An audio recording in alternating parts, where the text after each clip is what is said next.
All right, we're here with former Clemson All-American Taj Boyd.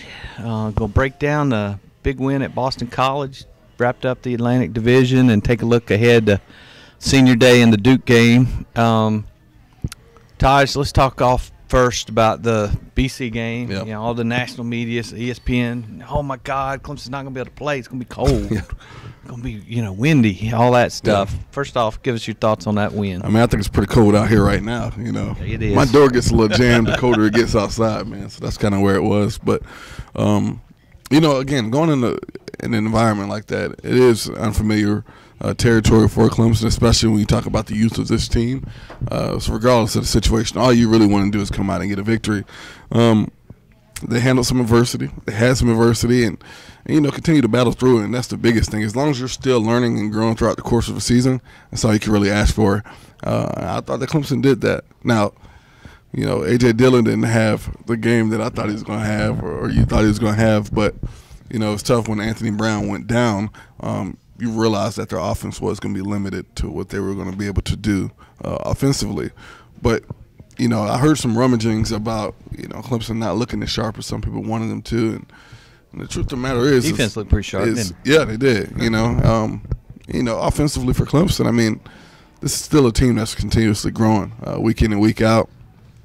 And Travis Etienne didn't get as many touches as he has in previous weeks. And I thought that Trevor went out there and made some terrific throws. He threw one to Darian Kendrick on the sideline, cover 2 shot. Couldn't place it any better than that. I mean, he literally could have handed it to him. It's beautiful.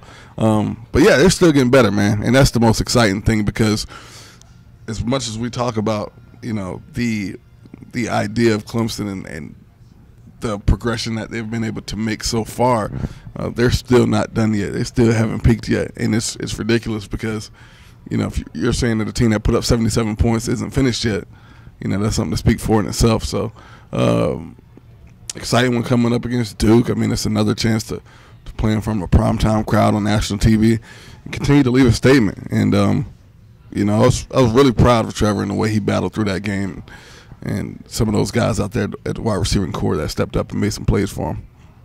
All right, take us to that locker room. You've been up there with the helmet and all that stuff. What's it like?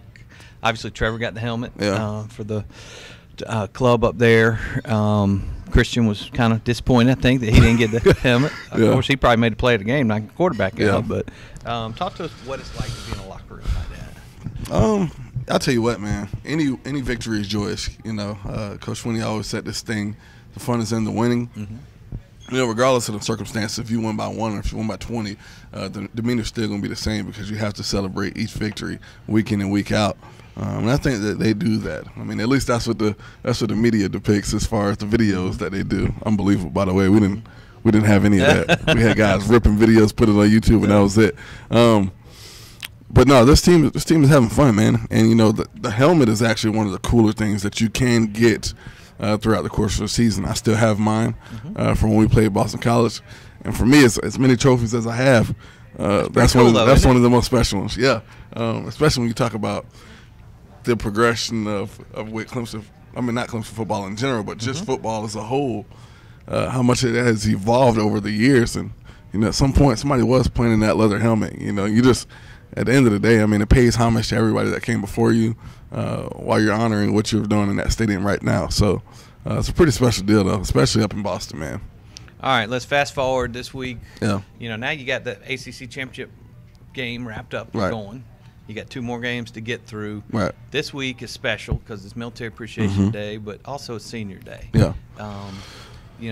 What's it like to stand up there on the hill and run down that hill by yourself as a senior and get recognized for what you've done at Clemson? I'll tell you, man, you don't appreciate it until it's the last time up there, And as the course of the season goes, I mean, you start to break it down. All right, I got 4 games left. You start thinking about that ahead of time. I got 2 games left, and it's that last time. And, I mean, I'm still smiling thinking about it because it is a special time. I mean, when those gates open, I mean, you feel like a gladiator running in there, man, and to be able to sit there by yourself solely and get a chance to observe and look at the crowd that have witnessed you perform week in and week out, year in and year out. I mean, it's a pretty awesome deal altogether. So, it's it's a bittersweet, because it does, tell these guys how much they have grown, not only as players but as people throughout the course of their journey.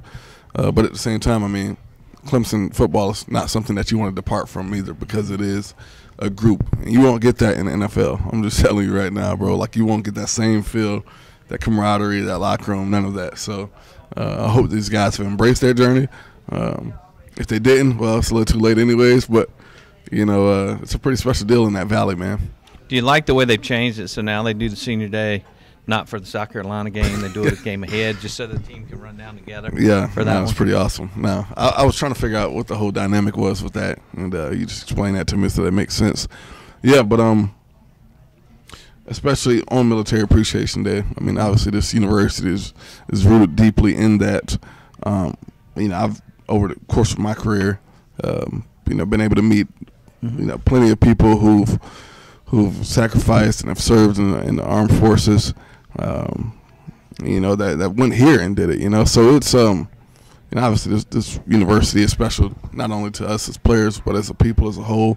And to continue to honor them year in and year out, man, it's pretty special altogether. Now, the purple uniforms themselves, you know, depends on what your body looks like, you know, as the season continues, man. Make Will happy every day. I tell you what, if you got a six-pack, the purple uniforms look perfect, you know. But, you know, if you're one of the bigger guys, it looks a little rough out there. So, Will actually wrote something this week about Military Appreciation Day and about how the coaches each year spend time making sure the players understand the heritage. Yeah.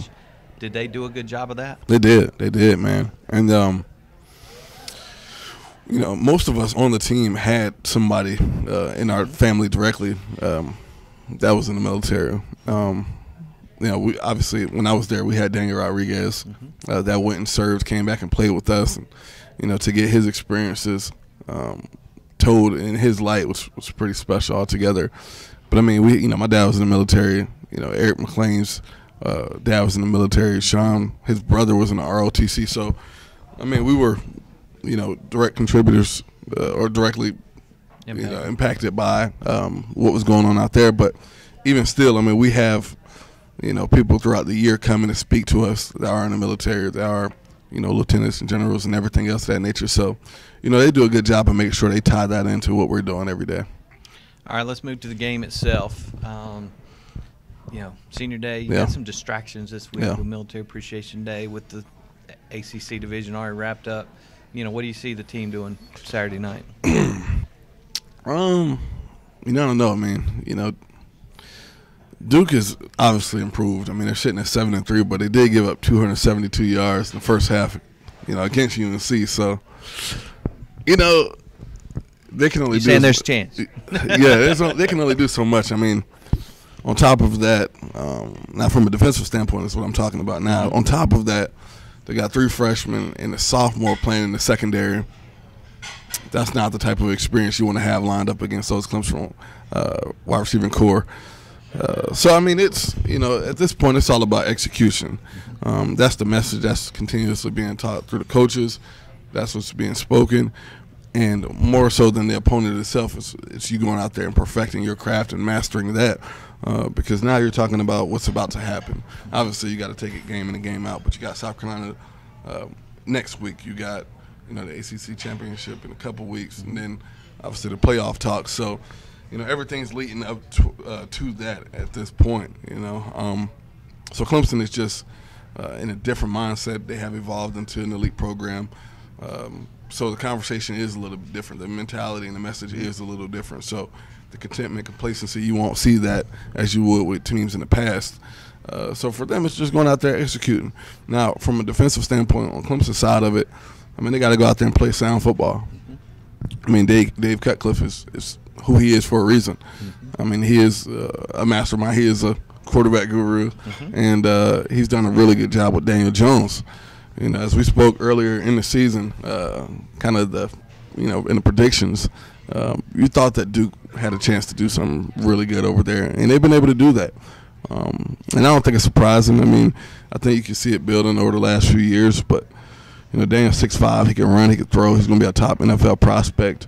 He has some wide receivers that can go and get it. So when I look at who's Clemson's played thus far this season, you know, this will probably be the biggest test that they face on the island, 1-on-1. Now, granted, can their O-line uphold and protect for 4 quarters? Probably not, but we'll see a little bit more of an elite passing attack than they've seen all year. And it's exciting for those guys out there, Trayvon Mullen, A.J. Terrell. You know, they got to play sound football, man. They got to make sure that they're keeping their eyes on what they need to keep it on and just focusing on the task at hand. So it should be an exciting game. You know, do I think they win by 45 points? Probably not, but you know they're gonna win, obviously handedly. But you know, it'll be fun to see what this team does, and in spite of all the distractions that they might be having them. All right, we do have finally a night game. Yeah. Give us your prediction. You know, I think it's gonna. You know, I didn't say 45 points, but it'd be 49-14 or something like that. Yeah, I do think that they'll get a couple points on the board at Duke just because. I mean, Daniel is one of those players, and he can almost will himself to put up some staggering numbers. So, obviously, it's going to be less inflated than what it looked like against UNC, but the kid can still play. You know, this is an emotional game, obviously, for Christian and Cleveland and all of those guys as well. So, I expect them to pin their ears back and, you know, aim for the prize. And if that's the case, then he's going to take about 7 or 8 hits. And when you're looking at what he wants to do as a player in the NFL, we'll see how he responds to adversity as well. So it's going to be a good measure for all parties involved, especially for those scouts that will be in those stands watching. All right. We want to thank Taj for giving us his take on the game this week and looking back to the big win at Boston College. Stay tuned to TCI for the most complete coverage of Clemson football.